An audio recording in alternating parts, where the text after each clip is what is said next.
Imagine you're on a stage, the spotlight finds you, and the audience is waiting. But there's a problem. You have no script, no lines to recite, no character to play, no plot to follow. You are completely, utterly free to do anything. Is that a dream come true, or a nightmare?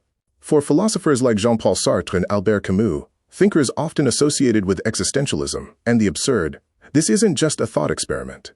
It's the terrifying and brilliant reality of being human. We say we want freedom, but we're often paralyzed by its sheer weight.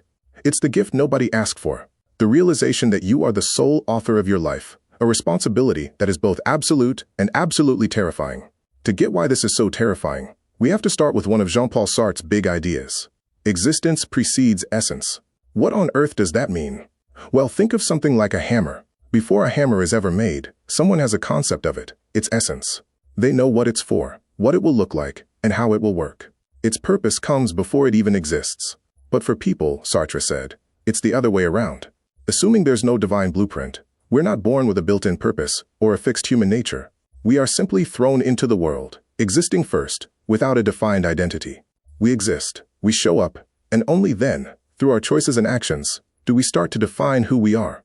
You aren't a totally blank page. You're born into a time, a place, and a set of circumstances, but you are the one holding the pen. This brings us to the heart of the existential terror. Sartre famously said that we are condemned to be free. It's a condemnation because we didn't ask for it, and we can't escape it. Even refusing to choose is, you guessed it, a choice. This radical freedom comes with an equally radical responsibility.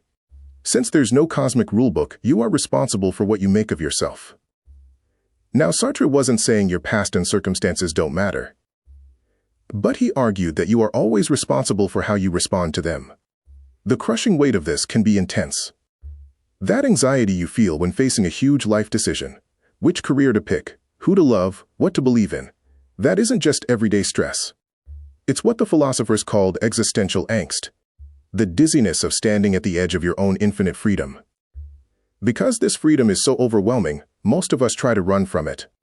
Sartre had a name for this escape: bad faith. Bad faith is basically a complex form of self-deception, where we pretend we're not free. We act like we're just objects defined by outside forces, instead of being the authors of our own lives. Sartre's classic example is a waiter who is almost too much of a waiter. His movements are a little too precise, a little too theatrical. He isn't just a person doing a job, he's playing the asterisk role of waiter. He's hiding from his freedom by disappearing into his job title, telling himself, I am a waiter, instead of facing the truth. I am a free person who is, right now, choosing to wait tables. We do this all the time when we say I have to do this, or that's just my personality. We use these labels as shields to protect us from a scary truth. At any moment, we could choose to be different. So if we're condemned to be free in a universe that doesn't offer any built-in meaning, how are we supposed to live? This is where the philosopher Albert Camus comes in. Camus agreed that our search for meaning in a silent, indifferent universe is fundamentally absurd. He compared our situation to the Greek myth of Sisyphus, a man doomed by the gods to push a boulder up a mountain forever, only to watch it roll back down every single time. Like Sisyphus, our daily routines can feel pointless and repetitive. As Camus pointed out, the modern worker who spends every day on the same tasks is living a fate that's no less absurd. The terror kicks in the moment Sisyphus becomes aware of how futile his struggle is. But for Camus, this is also where true freedom begins. The solution isn't some grand escape, but a constant, ongoing rebellion. We have to look the absurdity of our condition right in the eye and choose to live in spite of it. It's the struggle itself that creates meaning. In that moment when Sisyphus walks back down the mountain to start all over again, he is free. He's fully conscious of his fate, but he chooses to continue anyway. He finds his purpose not in ever reaching the top, but in the very act of pushing. This is the rebellion, to find joy and meaning in our own, self-chosen battles. The freedom of being human, sung Dylan's terrifying. It's the fear of the blank page, the weight of total responsibility, and the silence of an absurd cosmos. But it is also our greatest power. It's the power to look at that meaningless boulder and choose to push it with passion and defiance. It is the freedom to write our own story, even in a world that offers none.